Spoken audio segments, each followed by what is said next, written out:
Assalamualaikum warahmatullahi wabarakatuh. Perkenalkan, nama saya Kelvin Ferrari. Saya dari kelas 2F Universitas Muhammadiyah dan NIM 2101411212. Untuk memenuhi persyaratan UTS Ibu Iwanita MPD, langsung saja saya mulai, yaitu indera pendengar.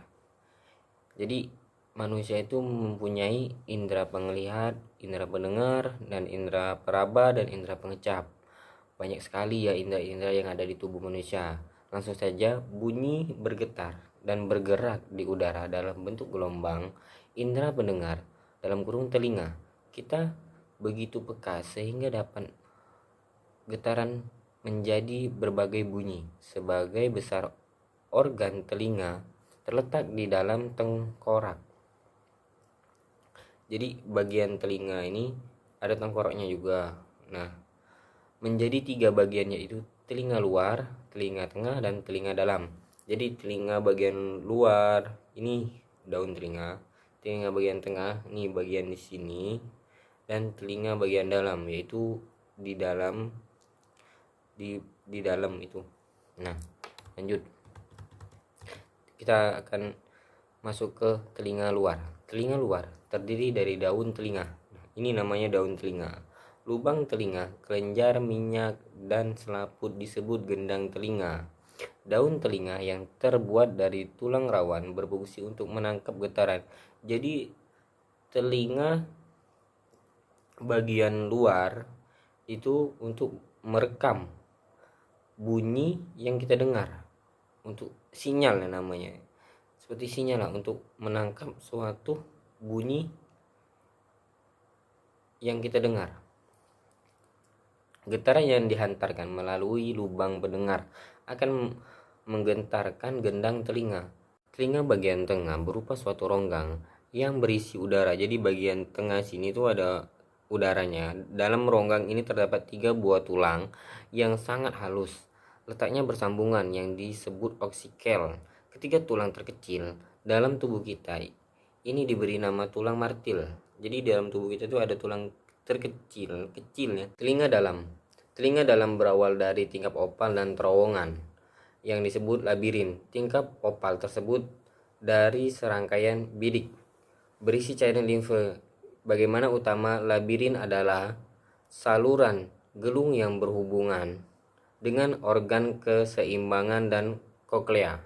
Nah, koklea merupakan bagian telinga yang paling dalam. Jadi bagian telinga itu ada yang paling dalam. Nah, tabungan spiral yang berisi cairan ini sepintas tampak seperti cangkang siput. Jadi banyak, kalau di sini tuh umumnya tuh orang banyak menyebutnya cangkang siput ya, sehingga sering disebut rumah siput.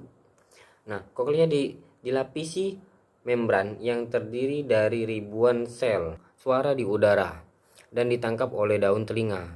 Bentuk daun telinga yang khas memungkinkan gelombang suara langsung masuk ke lubang pendengaran.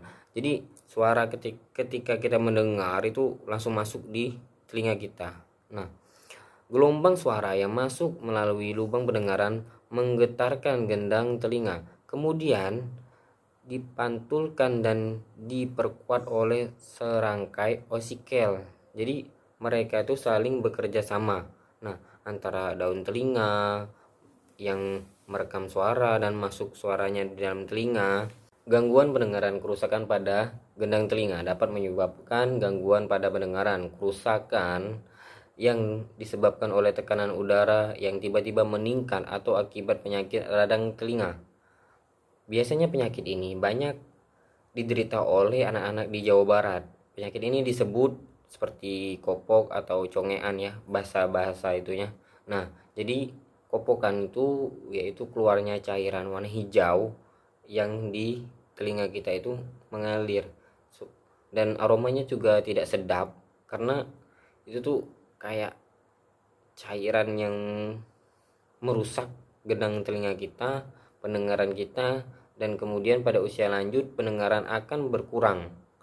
Hal ini terjadi karena hubungan antar tulang-tulang pendengar sudah tidak baik.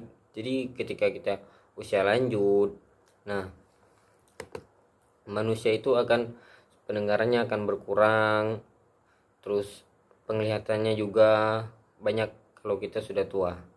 Nah, kemudian gangguan ini dapat diatasi dengan memakai alat bantu pendengar. Kesimpulannya, jadi telinga manusia itu dibagi menjadi 3 ya.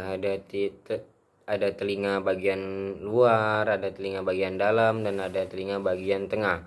Nah, setiap telinga bagian luar itu ada fungsinya tersendiri, dan kemudian telinga tengah itu ada fungsinya tersendiri, dan telinga dalam itu ada fungsinya tersendiri. Mereka itu bersambung-sambung tapi ada berfungsi-fungsinya itu bermacam-macam. Jadi dari sini kita belajar, jagalah telinga Anda, jangan mendengarkan musik terlalu kencang, dan jangan sampai rusak telinga Anda, jangan sampai lupa membersihkan. Jagalah kebersihan telinga Anda supaya tidak, bahasanya tadi, seperti kopokan atau rusak telinga, atau tidak budek atau peka atau pendengarnya agak berkurang. Nah, dari sini kita jaga kebersihan telinga kita. Sekian dan terima kasih. Mungkin banyak sekali kesalahan dari saya. Saya mohon maaf atas kesalahan saya. Wabillahi taufiq wal hidayah. Assalamualaikum warahmatullahi wabarakatuh.